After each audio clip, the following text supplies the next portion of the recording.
We're going to discuss about getting started with R in Power BI.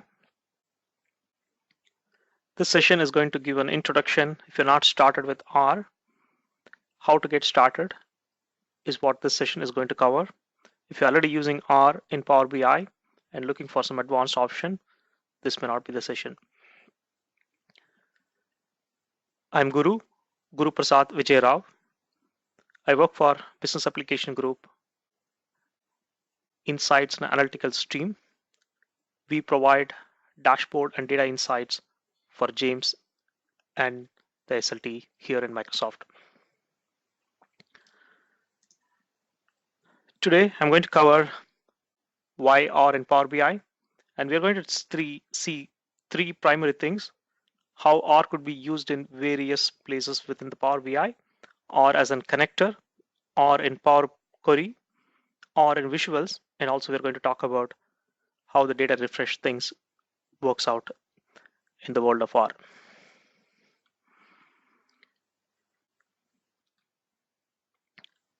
R is much powerful language. It's been much popular and fast growing language among the data scientist community.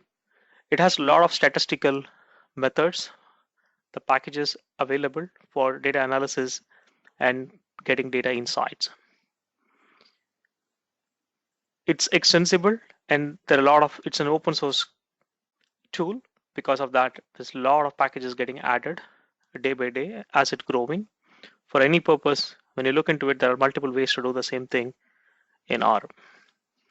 In addition to that, R provides much rich visualization capabilities. In addition to the standard visuals which Power BI provides, R visuals are much intuitive and much detailed in terms of statistical significance and things like that. CRAN is a R network where the packages are published and you can install from CRAN the packages.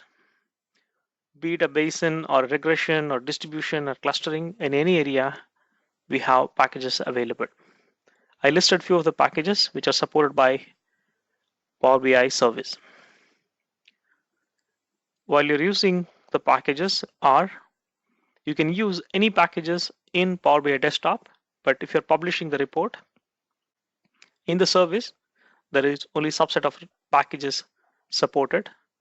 I'll show the list of packages which are supported as well. But in the desktop, you can use any packages. Okay. The first thing which we're going to cover is the R connector. In order to use R in the desktop, you have to install R connector on the machine on which you are developing the R report. Let me go to that desktop, a new file. First thing I'm going to cover is get data and more, and you can click on others and you can see this R script. This is R connector. Before using this R, you need to make sure an R engine is installed. It could be any flavor of R, but the R engine needs to be installed. And to check, I can go to File, Options, it shows up the R script, it shows up the R engine. In my world, I have two R instances, the server and client. You can use any version of it. You just need to have R engine installed. And also as an IDE, Power BI does not provide R IDE, but if you want to have debugging capabilities and full-fledged IDE experience, it's good to have an IDE installed so that you can work seamlessly. So in my case, I have RStudio. Let me open up and show that as well. This is RStudio. Okay, so I'm here. The one thing which we need to make sure, tools goes options, make sure the version here is same as what we are using here in Power BI. This should match so that you are working on similar version in IDE as well as in Power BI. Okay, so with that note, let me go ahead and do a simple query here. I'm going to write a simple hello world R query here. Others, I can go to R script. Okay. Before running any script here, this is just the text box. It's better to always good to check in IDE and make sure things working and then bringing back here. So I'm going to do the same thing here. Like SQL Server Adventure Work database, there is a set of sample databases provided here. I can say empty cars is one of the sample set. This sample set provides a list of the cars with miles per gallon and cylinders and the horsepower and things like that. So I'm going to use this one. Let me pick up a script here. And also, if you notice here, the column names are not provided here. In R, it has a row names. These are row names. In order to bring them as a column, I'm going to add that as a column. So what I'm going to do is I'm going to see dataset is equal to empty cars. I'm assigning to a variable, and I'm going to create one additional column, which is dataset colon brands is equal to row names of the dataset. So basically, I'm creating the row names as one more additional column called brands. Now let me check dataset. Is it good? Yes, so I have the dataset available for me. It has a column name. Brands is a column name added. So I tested the script. Now I can pick these two scripts and then I can place it in my get data source. I'm going to remove the prompts here. Yep. And by this, the script executes and it provides me the data set with the empty cars. Okay.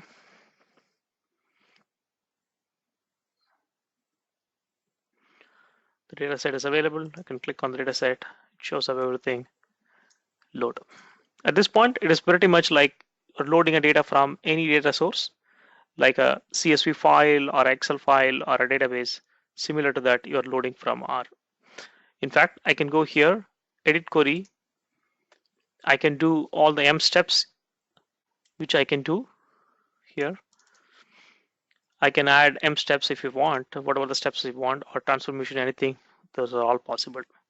So I'm going to do a quick transformation changes here in the data model. Select this. Okay, so this is very simple one. Let me go and load. If it is a complex script, let me show you one complex script as well here. If I have a larger R script, let me show you this. So here I have a larger R script. This R script, instead of loading this whole script, copy paste, this script, if you see, it reads a CSV file, it reads import and export CSV files and merges them back and does some cleanup and loads the data. So in order to do this, what I can do is I can just take the whole script. Instead of loading, copy pasting the whole script, I can just give the path of this file and I can load. Let me go here, get more other R script, connect. This time I'm not going to provide the full script, but I'm just going to give a source path.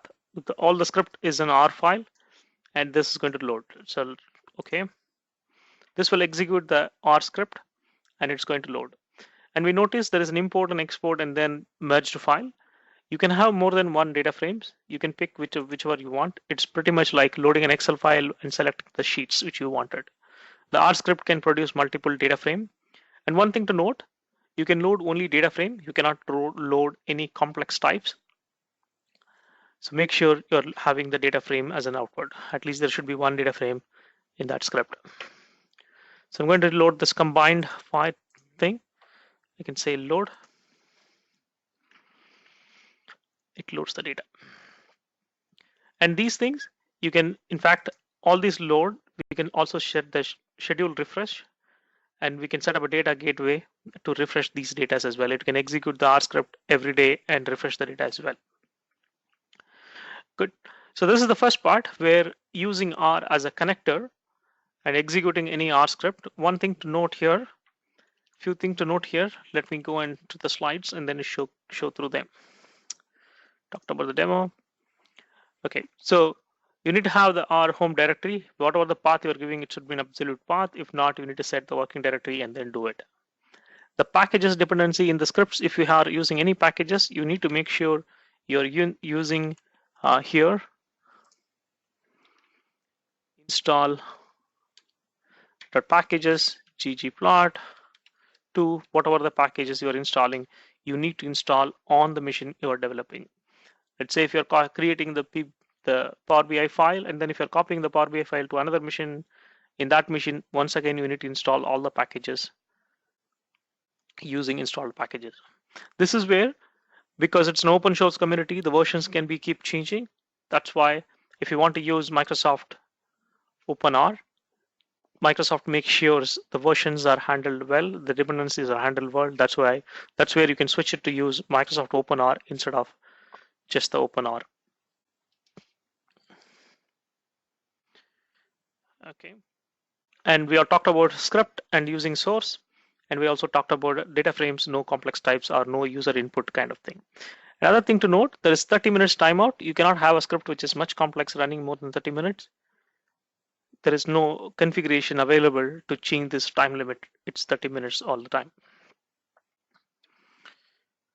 So this is much powerful to use. You can use it in places where you have complex web data scraping, where M is not supported. You can definitely go for R and then do things. And if you have a complicated data transformation, there is a ton of packages available. You can use those things to data massage and load. Similarly for JSON, XML, things, regex we will see. And there is a mice package which makes sure the missing value handling, things like that. So you can use all those things. In addition to that, if you are having a clustering algorithm or a prediction model, those things, definitely you can run and bring in the data by running the R script. Okay, so with that, we're done with the connector. Let's move on to the next one, which is using R as a part of the query editor. Here, let me go and see this data here. The car data set which we loaded here. I have the car data set, the automatic or manual, which is zeros and ones. I want to convert them to manual and automatic as a string instead of having these as a number. So in order to do that, I need to open up the query window, edit query. It opens up my Power Query editor. I'm going to add a step in my data set. Here, the transformation I'm going to do is using R. So this R transformation step, you can add it to any data source, not only for R source. You may load the data from SQL and then have one of the step as running an R script. Here, let me run this R script. The way I'm going to do is, I have a data label, automatic and manual. So I'm just assigning the AM column as a data label, automatic and manual. So the R takes care of assigning these things, and the result I'm assigning to result. Let me click here. The table is ready, and now you can notice the AM column is become automatic and manual. And you can also see one of the step is run R script. As I mentioned, you can run it for anything. So to demonstrate this can be run for anything, let me quickly show another example here for Power Query here. I'm going to enter a manual data here and then run R script to confirm I can run it at the R step and for anything. So I have a list of email IDs. I'm going to check whether these email IDs are valid or not using an R step. So this is a custom table, manually created table, and I can apply on top of this as well. So this is just to prove you can apply the R step for any data source because it's just one of the M step. Transform, run R script. This is where that regex helps. So I have a regex to match the pattern here. If you see the code here, I have a pattern. I'm just matching the pattern by writing a function. So I wrote a function which checks the pattern. If it is matches, then it says true, otherwise it's false. The output is stored, the valid is valid. It takes the email as an input, runs through that function, and returns as a valid email as a column that get attached to dataset, and that's assigned to output. That's what's happening here. Okay, let me click OK. It runs the row by row, and then it assigned a value true, true, false, false. So I can run the R script. So wherever if you have complex things which we cannot do through M, definitely R is your friend. You can do the transformation using R. Okay, so with that, we're done with the query editor, the second part of it. Let me quickly look at things. You can execute any algorithm or any step as an M step. You can call the R function in the Power Query. Especially this is very helpful to do data cleansing. And also if you're having a missing data or prediction logic, circle clustering, definitely you can use R query. And one thing to note, if you're putting this in a service, you need to make sure not all the packages are supported. You need to make sure only the supported packages are available. At this point, let me show you that page as well. You can search for supported packages in R. It shows up the list of packages which are supported. Here, if you go, here is the list of packages. You can say supported R packages on Power BI. It shows all. Right now we have 365 around packages, but more packages are getting added. You can also send an email to them if you want to recommend some packages to be added to the service. They will consider them adding. Let's move on to the interesting segment, which is the third part, visualization. So I can have the visual. So one thing before we show to the visual, I just want to fix this thing. Let me go here, and then all of them are set to autocorrect. Let auto sum, let me make it not summarize because that not make sense to summarize these columns.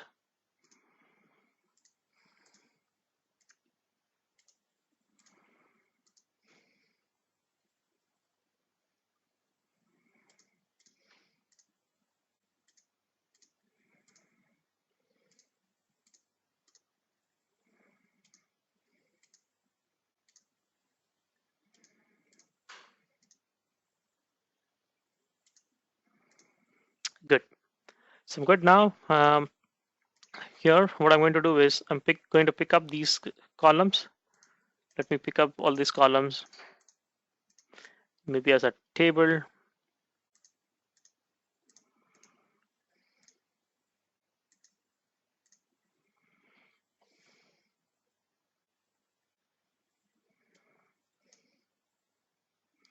Just a table. So let me remove the string columns, which is automatic manual and brand names. So I have all these columns. What I'm going to do is I need to see the correlation between these things, how these attributes correlate to each other, how the horsepower is different. If the cylinder is number of cylinders increasing, is the horsepower increasing? When we have more number of gears, is the miles per gallon is increasing, and things like that. So here I don't have any correlation charts available here in the standard set. That's where I can take the help of R here. By clicking R script visual here, it opens up the window. First thing I need to make sure enable R script, select and then acknowledge enable. You are going to run the scripts. Here it opens up this editor. So this editor opens up only when you selected some fields. Here, whatever the field we selected, they all get passed to R as a data frame. And important thing to note here is the unique, it removes all the duplicate. Make sure if you're having any duplicate rows, you are including the primary key kind of field so that when it goes to R inside the data frame, it takes all the value. It's not ignoring those rows. Here, I'm going to put the visuals. I'm going to use a package called correlation plot. First thing is I need to make sure required thing. So I need to set, hey, this package is required so that the validation happens. And this is the library we are going to use, which is correlation plot.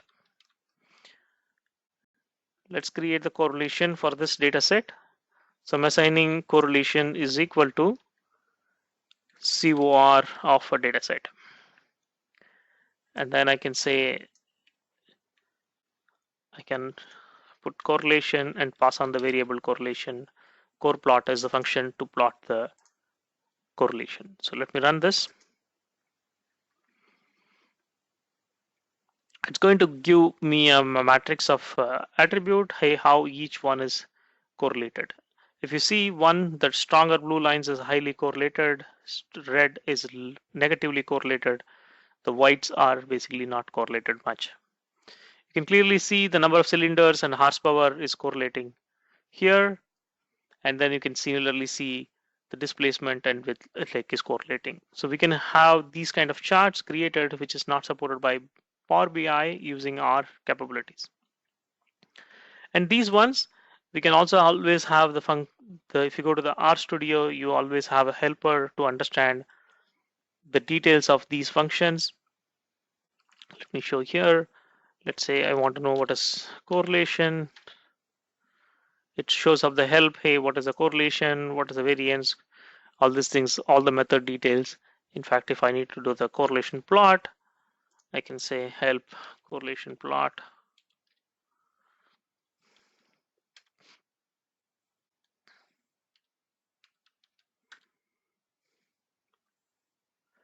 Yeah, so most of the time you'll have some helper function.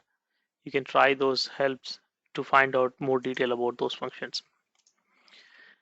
Okay, so with that, and also this like I can take the full advantage of customizing these things. Let me go and customize these things instead of just a correlation. I can go and customize these functions. I can have a method as an ellipse. Hey, it should be only the upper. I don't want all the spectrum. And you can adjust all the parameters to get fine-tuned things. You can get a benefit of R. Right. Okay. So just to show a couple of more charts here that may not be applicable on this data set, but just to show, hey, there are different charts possible here. I'm going to try it out. Few more chart types here. Let's say if I want to have a box plot kind of thing, I can have select the same, maybe in order to save some time, I can change this, and I'm going to change this to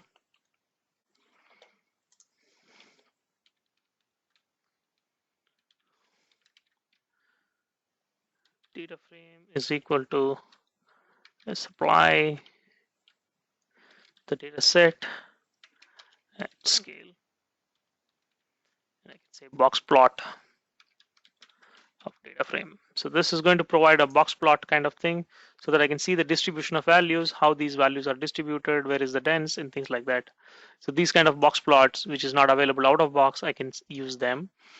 And also the analysis of variable kind of thing, which is a statistical things, which if I want to compare with the miles per gallon and the dot. So if I want to compare these two things, I can have these R, and like let me go and put these things so that I can compare these.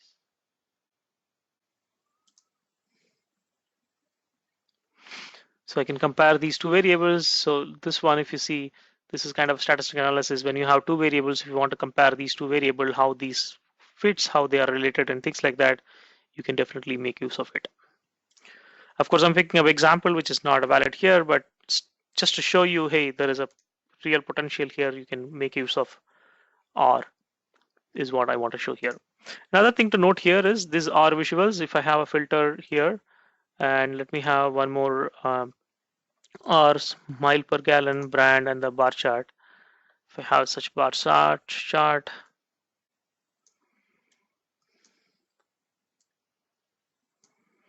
let me show a max here. So I have a normal bar. The chart's also available, and then the filter. If I filter these things, it immediately the filters are applied to all the R visuals refreshes. You can notice here the tiny circle refreshes. All of them are getting refreshes. Basically, the R visuals are responsive. When you filter these data, it refreshes these things. But only thing is I can have filter visual filters here. I can filter them here for a normal chart, but I can't do the same thing here on these charts. These charts are not, I can't, these are not interactive, but they are all responsive.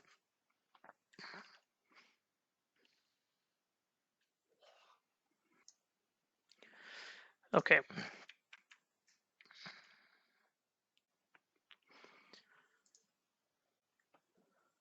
So now these ones, if you publish to the service, you can see these reports on the service as well.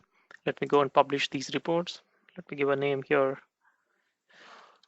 test2, and this get publishes to the service, and I can see these charts on my workspace.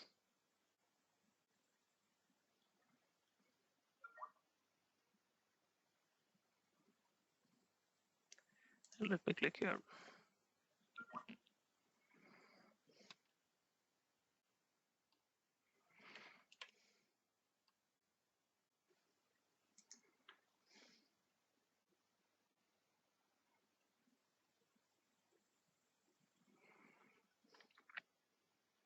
So on the service, you can see all this chart, and then of course it has the responses to the filter. You can change the filter and it refreshes and things like that.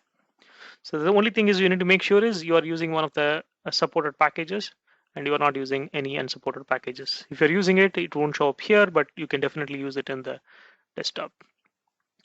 Okay, what I showed is a quick hello world kind of samples, but if you are looking for more samples, you can go to the community site here where there is already a lot of R visuals available. You can download them. It has the complete PBX file, data, all of them.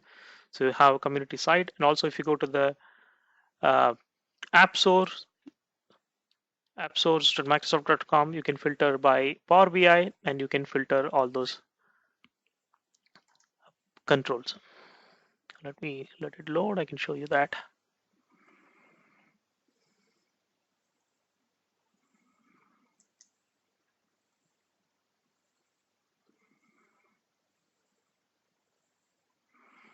Okay, it's taking time. Let me come back here. And also there is a good documentation how to do the custom visuals yourself. You can contribute for our custom visuals. There is a clear documentation how to build those things as well. So here you can see how do we create the custom visuals using R as well.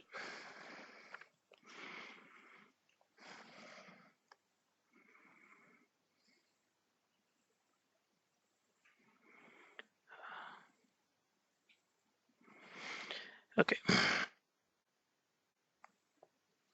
So with that, let me go back to the slides and we can run through. Talked about it. So when we're using R visuals, the duplicate rows we talked about, and also there is a limitation in terms of rows. Then the number of rows which goes to visual is 150K. If it is anything more than that, it just takes the top 150K rows and it moves on. So make sure you are not passing more than 150K. So your data set could be larger, but the amount of rows which is get passed to the visual needs to be 150K. And there is also a time limit of 5 minutes for visuals. If it is more than 5 minutes, it fails, it errors out with a timeout. Remember, for the data connectors, it's 30 minutes, but for visuals, it's 5 minutes. Of course, we talked about the cross filter. It works for cross filter, but it's not interactive. And we talked about the supported IDE and also the external IDE. When you're working on visuals, you can always click that visual and you can click on this little icon. It takes you to the external IDE as well. So this is where it creates a copy of the code. You can work separately, and then whatever the filter data available, that exported to a text file so that you can independently work here, then come back here. So you can do that as well.